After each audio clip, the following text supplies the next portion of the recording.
বন্ধুরা, অনুরাগের ছোঁড়া আগামী পর্বে দেখতে পাবেন।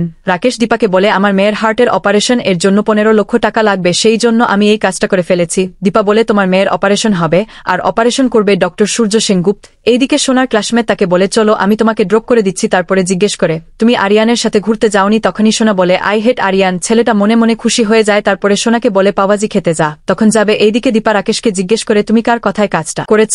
রাকেশ বলে, একজন মহিলা আমাকে ফোন করেছিল, তার নাম চারু ম্যাডাম। সেটা শুনে দীপা চমকে যায়। তারপরে দীপা রূপাকে বলে যে, তুমি কিন্তু অলিকে এই ব্যাপারে কোনো কিছু বলবে না। তবলাকেও বারণ করে, কিন্তু তবলা ঠিক করে নেয় যে চারুর আসল চেহারা সে সূর্যকে দেখাবেই। রূপা এই সব কিছুর মধ্যে মিশকাকেও সন্দেহ করছে। তখনই মিশকা রূপাকে ফোন করে বলে যে, মাও মেয়ে মিলে রাকেশকে তো ধরে ফেলেছ, কিন্তু এটা মাথায় রাখবে যে তোমাদের কাছে আর মাত্র 6 দিন সময় আছে। এইদিকে সোনার ক্লাসমেট তাকে অটোতে বসে রাস্তার পাওভাজি কিনে দিলে সোনা বলে, বাবা তো আমাকে এগুলো একদমই খেতে দেয় না। তখনই সেই ছেলেটা মনে মনে বলে যে, আমার বাবা তো এটাও কিনে দিতে পারে না। অটোওয়ালা জিজ্ঞেস করে, তুমি না বললে তোমার কাছে টাকা নেই? ছেলেটা বলে যে, এই দোকানে আমি রাতের বেলা কাজ করে দিই, সেই জন্য আমার টাকা লাগবে না।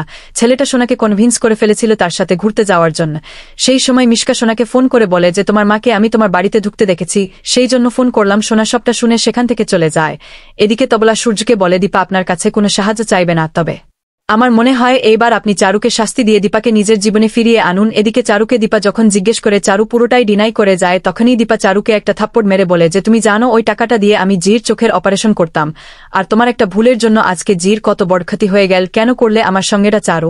আমি তোমাকে নিজের ভালো বন্ধু মনে করতাম। তখনই চারু বলে যে, আমাকে ক্ষমা করে দাও, শেষবারের মতো আমি তোমার কাছে ক্ষমা চাইছি, আমি অনেক বড় একটা অন্যায় করে ফেলেছি। দীপা বলে যে, এত কিছুর পরে আমি আমার মেয়ে সোনাকে এই বাড়িতে রাখতে পারবো না। তখনই সোনা দরজায় দাঁড়িয়ে শুনে দীপাকে বলে, তোমার এত বড় সাহস, তুমি আমাকে চারুর কাছ থেকে আলাদা করে নিয়ে যাবে? বাড়ি বসে এসে তুমি চারুকে কাঁদাচ্ছ।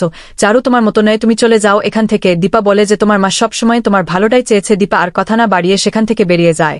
দীপা তারপরে বিগ বং এ ফিরে আসলে সাক্ষ্যদীপ দীপাকে সরি বলে, কিন্তু দীপা বলে যে, এই মুহূর্তে সরি সোনার থেকেও অনেক বেশি ইম্পর্টেন্ট আমার কাছে জয়ের অপারেশন করান, আর বিগ বংকে তার আগের জায়গাটা ফিরিয়ে দেও। বন্ধুরা, আপনাদের মতামত কি কমেন্ট করে জানান, আর নতুন হলে আমার চ্যানেলটি সাবস্ক্রাইব করুন।